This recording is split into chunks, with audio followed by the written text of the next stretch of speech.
your world must be crazy right now, or at least feel like it from an outsider's perspective. Yeah, it was pretty crazy weekend last weekend for sure. Um, a totally unexpected event Yeah. occurred. None of us going into it were first of all expecting the nomination, but to win it, it was something special. We uh we didn't think we had a shot in hell given the competition. So yeah, we're all just kind of still in shock. Yeah. Yeah. Multiple Juno Award winner. That's got a pretty damn good ring to it, hey? Crazy, yeah. Yeah. Yeah. And when did you start playing music seriously? Like, how old were you? Um, well, I started really trying to learn the guitar when I was about 12 years of age. Okay. Like obsessed with like Nirvana and Soundgarden and Silverchair Oh, as a young nice. kid. So yeah, Just yeah. the huge So riffs and great singers and totally, and easy enough riffs for me to figure out at the time. That's that was about the main gist of it. yeah, yeah. And so what were you growing up around? Like what were your parents playing for music when before you started finding bands? Well, yeah, like my dad was crazy into all types of music, but like the Last Waltz by the band was like a massive staple. Pink Floyd, The Wall, Mm. Neil Young, all that classic rock kind of stuff. And so you grew up in like a music house, huh?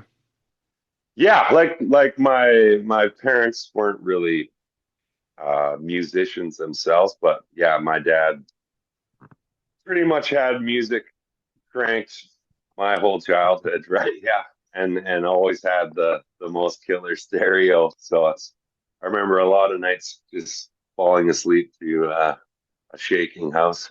That's great. And where did you grow up then? I grew up in Mission, Okay, so you're so from the Lower Mainland then? Yeah. yeah, yeah. Like Okay. I was born and raised in Mission, probably until I was 35, and then we moved out to Agassiz for a few years, and then now we're up in the Shuswap. Oh So shit, are you in the shoe swap now? I'm in the Schwab. Yeah, Oh, okay, so like Enderby and like that area, or where are you? yeah. I'm in Sorrento, so it's like 15 Sorrento. minutes 15 minutes west of Salmon Arm. What a great place too, hey? Like, do you have kids? Oh, I got one. Yeah. You got a kid? Yeah, great place to grow up as a kid. Like I grew up in Summerland, hey, as grade nine to about 21 years old. Okay. Yeah, it's that was one of our huge deciding factors too. It's like things were just getting so busy down in the Fraser Valley, and you know, um, I think raising a kid up in this environment is kind of likened to, how I was raised in Mission. It was a lot less busy 35 years ago than it is now. So it's, Yeah, more of that country vibe.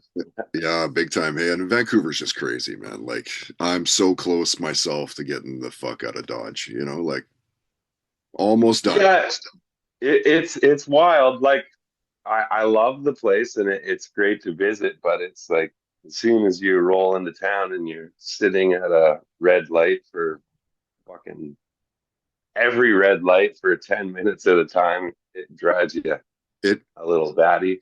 is mind blower that some people and I've talked to some guys that are like, no, dude, I need that. That's my time. Like driving from Abbotsford into Vancouver for my job, like I need that me time. It's like, wow, your me time is in a car, dude. That sucks. That's totally, yeah. And like I did that for so many years. Like I Right. lived in Mission, and I did like metal roofing, and lots of my work was like in Vancouver or Tsawwassen. So there was like a decade where I would, spend 2 hours each way on the road, and then back to Mission. Then we rehearsed in New West. So then I'd be driving back to New West and back home like 2 to 3 times a week. So Wow. it's not something I think I could do at this stage of my Yeah, fair enough. life. Not only that, but like let's not even talk about the cost of living here in comparison. Like you could probably buy a pretty nice place for under $1 million there, I would think,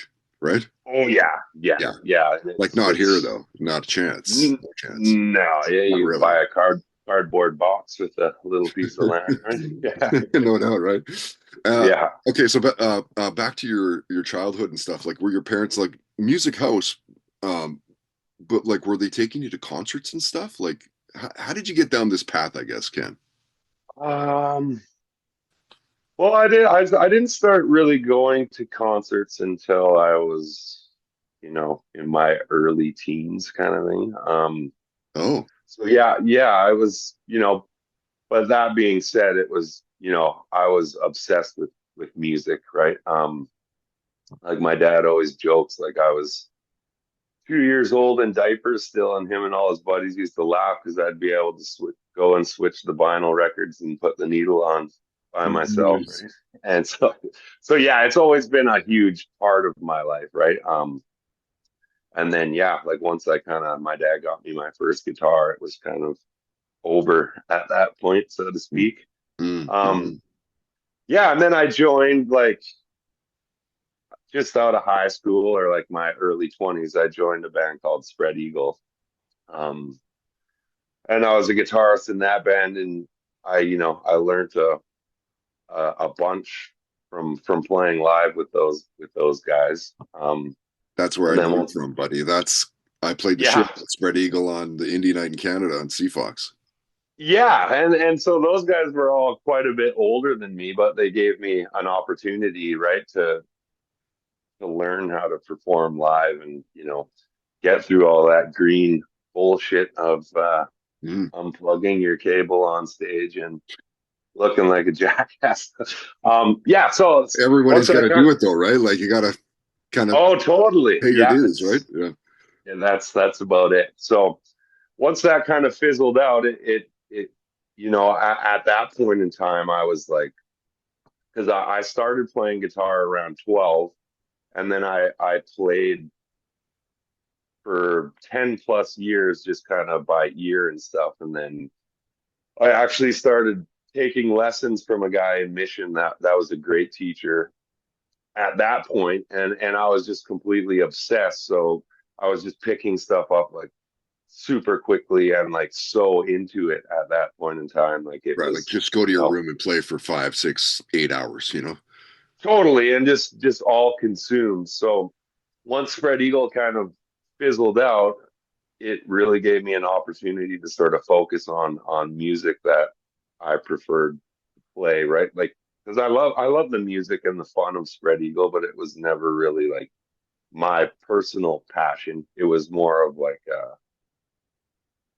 a learning school, I guess, so to Yeah. speak, right? Yeah. Fair. So yeah, and then once Spread Eagle kind of fizzled out, me and a couple of the members of that band started doing ancient stuff, and I finally got to start, writing some of my own music and exploring that facet. And like, what was the learning curve there? Um, I don't know. Like it was just kind of thrown into the You just got deep to end do it. kind of thing. Yeah, it was basically that, and like the toughest thing was like the whole singing part because I had never really sang much before, and learning how to do the growls and stuff like that. Like that kind of was the hardest part to overcome, especially the confidence and nerves part of it. But as far as like the structure of a band, like we already had that commitment just carried over from Spread Eagle. So we're basically still in the routine. It was kind of militant, like we didn't really think twice about practicing 2 to 3 times a week. That's just kind of what we were doing, right? So all of Mm, that kind of just transferred into this new project, and we just shifted gears and focused on something different. that's cool, right? I mean, ultimately, it doesn't matter what it is. Like, you find something that doesn't necessarily feel like a job. Not that ever playing in a band, I don't think would ever feel like a job. But No. for people, most people, that's all you need to do is find something that doesn't necessarily feel like work. And when you can transfer it over to something you love, especially like that, like, yeah, pretty incredible. What do you Yeah. what do you make of people like when people compare Ancients to other bands? Like, do you care about that shit or like, because I had one friend that was like, "Oh, dude, I love that band. They're like Canada's Mastodon." And I was like, Yeah. "Oh, interesting. Canada's Mastodon. Okay." Yeah. Yeah. Like we obviously get that, and I think a lot of bands get that because you need some sort of frame of reference to the Reference. sound Yeah. being generated, right? And that could go like when this band kind of first started, that's like a funny thing because I was just sort of hearing Mastodon for the first time, like Opeth and bands like that we get compared to Compared to. frequently. But I never really set out to like, oh, I want to sound just like this band. But some of the things that they were doing really intrigued me, like different time signatures and just combining different elements of different types of music. That really kind of bled into my writing, I think, at the time. But yeah, I don't really give two shits about it, right? I'm just kind of first and foremost, like I always say, it's like music is more of a selfish thing first and foremost. Like we're not here trying to just create somebody that we think or something that we think somebody's going to like. Like it all kind of just matters whether it makes you happy with what you're doing, right? Sort of any single person listening to your music and enjoying it after that fact is all a complete bonus, but it's more so just the camaraderie and you know the want to just create, right? And be Yeah. happy with what you're doing, right? Love that. What are you listening to right now? Oh, it's a big smorgasbord, but like There always is, yeah, probably, right? like a lot of Miles Davis lately. Kind of Blue, Miles Ahead, Sketches of Spain. I love those records. That Blood Incantation record from last year was pretty exquisite. It's out there for lots of people, but it was great. We've really been getting into a guy called Steven Wilson too over the last couple of years, and he's I guess a progressive rock kind of guy. I guess from the band Porcupine Tree. I'm not super familiar with his stuff in that band, but there's a couple of his solo records, like the Raven That Refused to Sing Mm. and Hand Cannot Erase. Those two records get quite a bit of play around here Mm. lately. They're just it's kind of like a Pink Floydy, King Crimson-y sort of meld with all sorts of amazing musicians on them. So Oh, yeah, that's cool. if you've never checked it out, I I would will. I'll be diving recommend in. it. Yeah, I always try to use Yeah. the podcast to like dig in and find like what am I missing? Like what am I not hearing that I should be listening to? Like I'm such a music spaz, but often, I mean, especially with the pool being as big as it is, like you miss bands and you miss chances to find gems.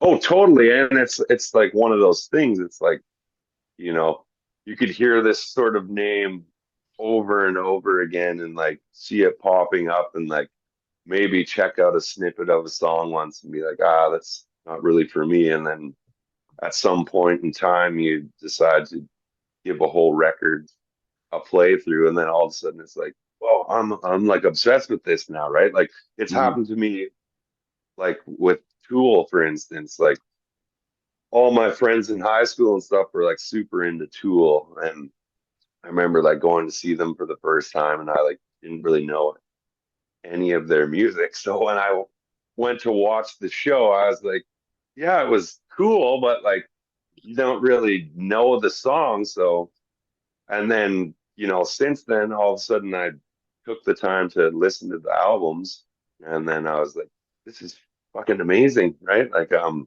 Crushers.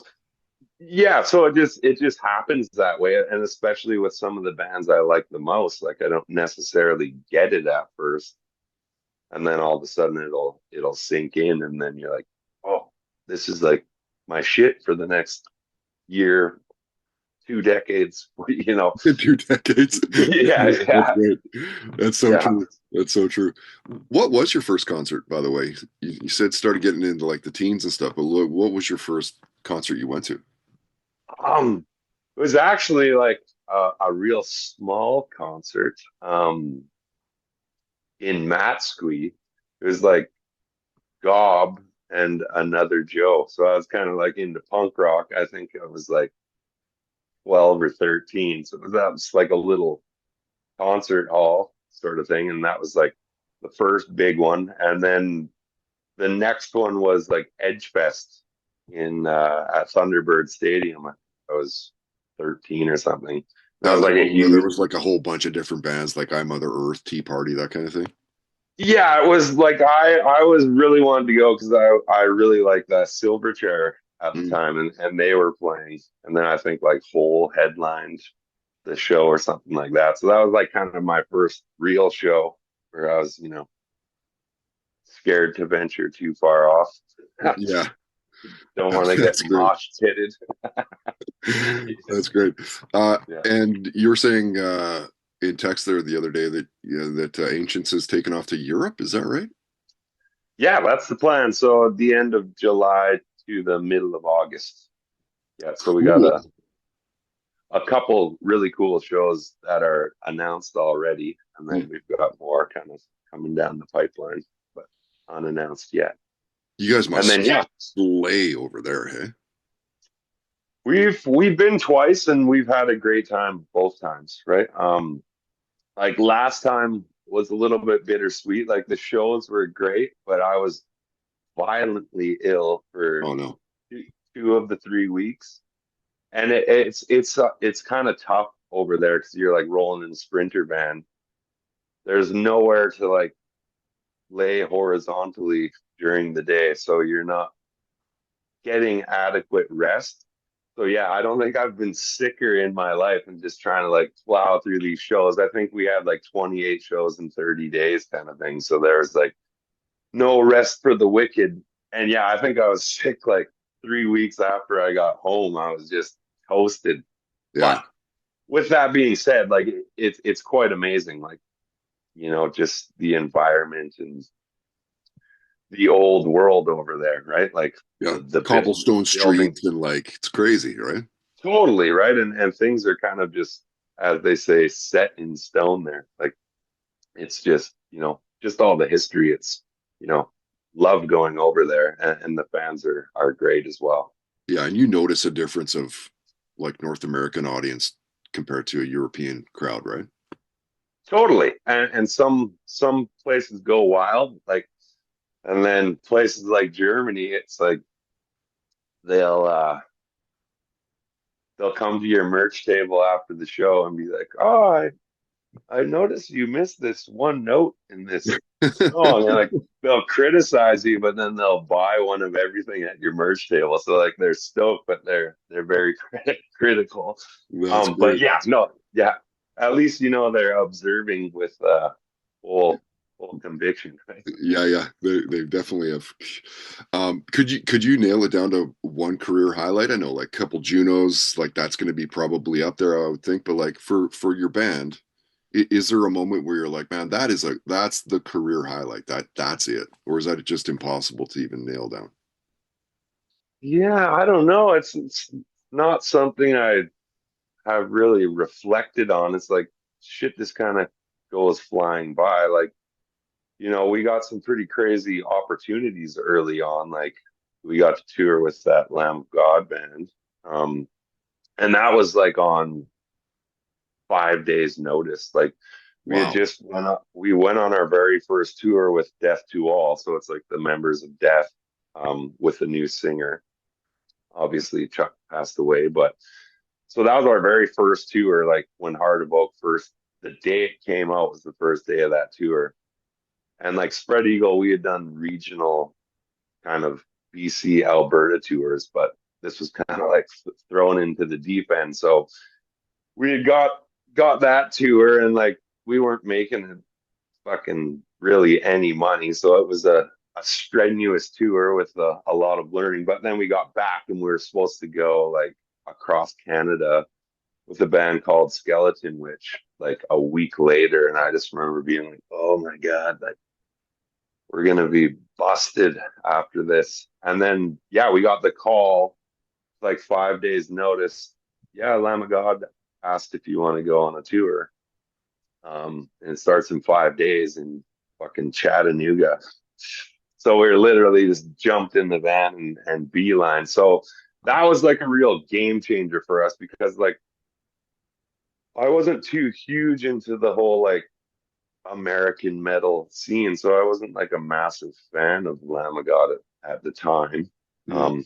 I didn't know like how big they actually were. So when I got to the first show and seeing the crowd, I was like, holy shit, like it was a real game changer for me and the rest of the guys because it was, something we had never experienced being like live or being a part of in that sense, right? Like if people were just going wild. So And are you like um backstage and stuff with the guys hanging out with Randy and the rest of the band? yeah, like it was Randy's first tour back from all that Czech Republic The jail nonsense stuff? that Yeah. happened. Yeah, so he Yeah. was kind of kept to himself, but we did party quite a bit with the other fellas in the band, like Willie and Chris and John and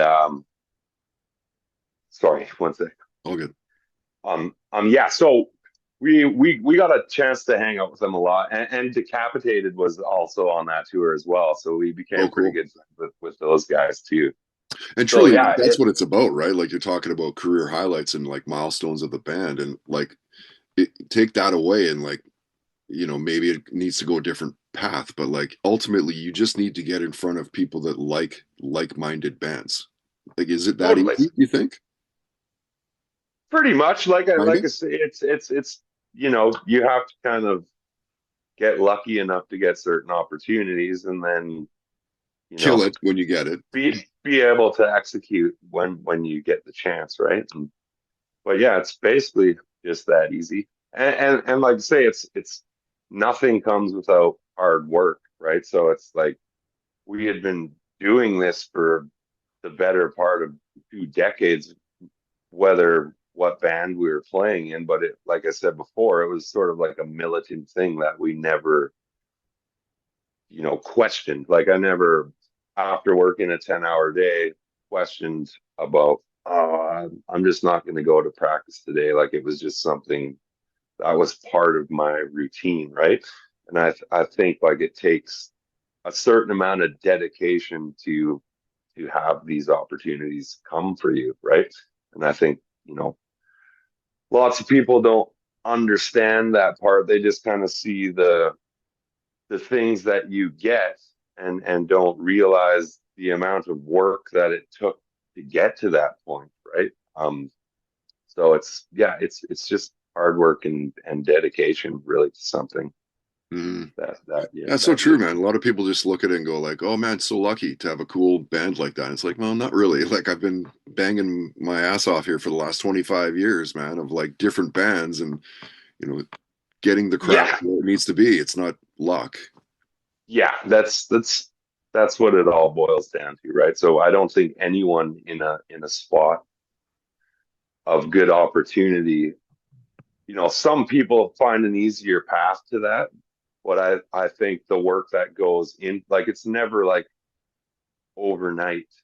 Like no matter what the biggest band is that's getting all these crazy shows, like there's a point in their life where they had to put in this years of work to kind of get to that point, or else you wouldn't be able to pull it off when you get there, right? Mhm.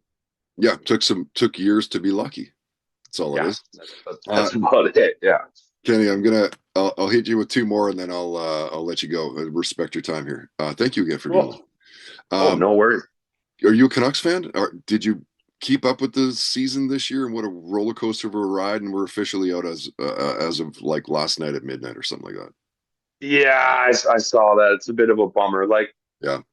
As a kid before music, that's funny you asked that. It's like hockey was my life from 5 to 13. So Mm. it's I played it every day out front of my house, played ice hockey. So I was obsessed with the Canucks as a kid. And then once my son was born in 2015, we didn't have cable.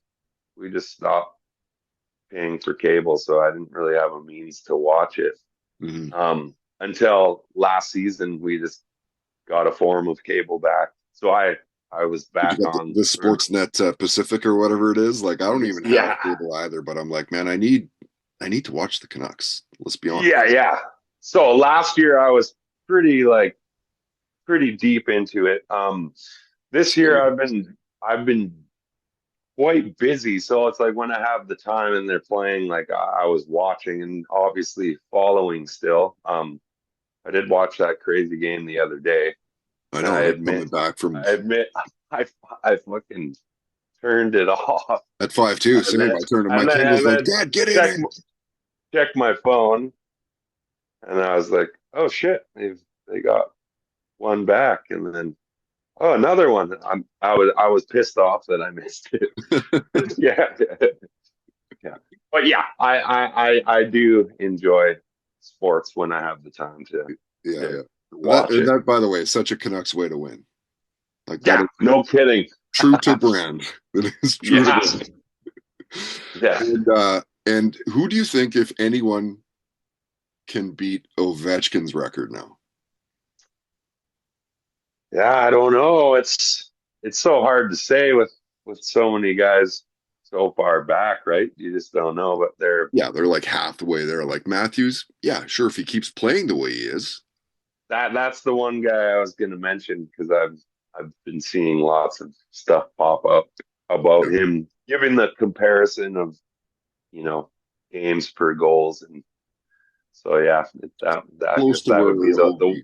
Yeah, yeah, yeah. or he might be ahead of him at this stage, but Is he? who knows? Yeah, it's But so far ahead, so many Torrid, variables. sure, Torrid pays to keep up. Like, it's incredible that they have made it even this far. Ovi might even hit 1,000 if he sticks around for another couple, 2, 3 years, right? Like, he may Totally, legitimately hit 1,000. yeah, it's crazy, and like some negative Nancy's were all writing him off and stuff last year because he wasn't performing as well as he was, but Yeah. he's just smoking it again And I this love that year. Ovi was like, nah, I don't want to go out with an empty net. Yeah, I'm not that's going to the win the title with an empty net. I love that. I love no, that you didn't do that. totally. Yeah. Yeah. Okay, last question. What are you binging? What are you binge watching and stuff when you find time? Oh, what's the last thing that I watched? I think the last series that I watched in full was that The Penguins with Colin Farrell, and Oh, that was a minute ago. It wasn't bad. It yeah. was okay, but like I like TV and stuff like that, but I can never find the time enough to like unless I'm fucking sick with COVID or something like then Mm. I'll like get into something, then it grabs you and you're like, ah, even if it starts getting shitty, you gotta finish it, right? But yeah, like Breaking Bad was probably like the last show that did that to me because I didn't start watching that show until it was already like 5 seasons in.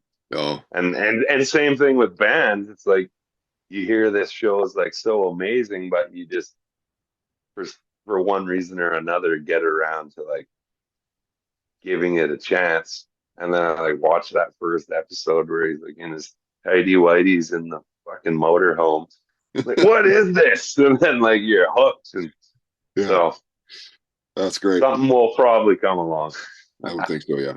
Well, Yeah. congrats again on the Juno win. Multiple Juno Award winner, Kenny Cook of the band Ancients. You're taking off to Europe. We might be able to snag you hopefully for a show before you take off. We'll talk more on that, but fingers crossed there. You Where betcha. where are you most active? Where do you guys hang out most online, do you think? Um, Typically like the Instagram or Facebook kind of thing. Yep. Like I think the two accounts are linked to some degree. So it's either one of those, and that's about it. Like we Yeah. post what we kind of can up there and try and stay active. We're not the greatest at it, It, but it is a part of the job, but I it can. is. It's probably low on the radar. Yeah, like we try our best to come up with new bullshit Yeah. to put on there, but Yeah. we might get better at it one day. All right, buddy. Good to see you, man. Thanks All again for right, jumping Todd. on. We'll tag you when we're chucking the shit around.